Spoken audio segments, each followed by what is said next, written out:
Hi friends, तो हम आज बात करने वाले खेसारी लाल यादव जी के बारे में, जिनका अपकमिंग सॉन्ग कुछ कुछ कल ही आने वाला है, जिसके बारे में हम आज बात करने वाले हैं।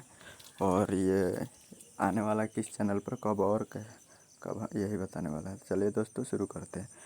गाना का नाम है भभूत बनल वैक्सीन। गाए हैं खेसारी लाल यादव और लिखे हैं अजीत हलचल, और संगीत दिए शंकर सिंह।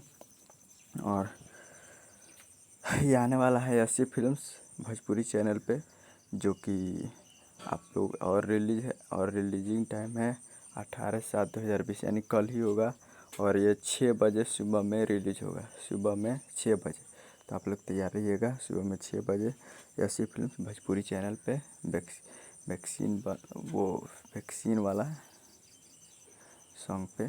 तो चलिए दोस्तों, वैक्सीन बनल भभूत बनल वैक्सीन। तो आप लोग तैयार रहिएगा। चलिए दोस्तों, चैनल पर नया है तो चैनल को सब्सक्राइब कर दे, बेल आइकन को प्रेस कर दे, और ऐसे लेटेस्ट न्यूज़ खेसारी लाल यादव जी के पाने के लिए हमारे चैनल को सब्सक्राइब कर दे।